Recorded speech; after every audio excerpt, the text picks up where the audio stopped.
ici on va parler des triangles particuliers qui, comme leur nom l'indique, présentent une particularité soit sur leurs côtés, soit sur leurs angles. Alors ces triangles particuliers, tu les connais déjà. On trouve parmi eux les triangles isocèles. Dans un triangle isocèle, on a deux côtés qui sont de même mesure, de même longueur. Ici, le côté AC et le côté AB. On peut rajouter également que les angles de la base sont de même mesure. Ici, l'angle en B est égal à l'angle en C. Donc voilà pour les deux caractéristiques d'un triangle isocèle, deux côtés de même longueur, et les angles de la base qui ont la même mesure. Retiens bien le vocabulaire associé.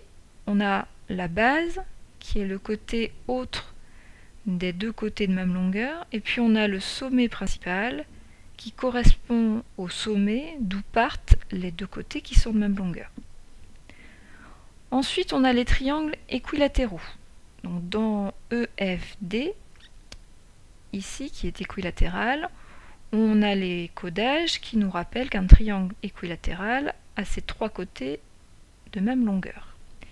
Concernant ces angles, ils ont tous la même mesure. Ici, l'angle en F est égal à l'angle en E, qui est égal à l'angle en D. Donc trois côtés de même longueur et trois angles de même mesure pour les triangles équilatéraux.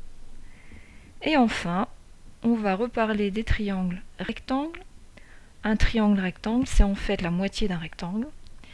Donc on a un angle droit ici au sommet F, qui est caractérisé par le codage avec un petit carré.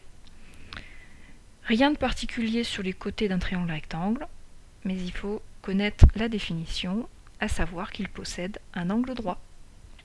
Voilà pour aujourd'hui.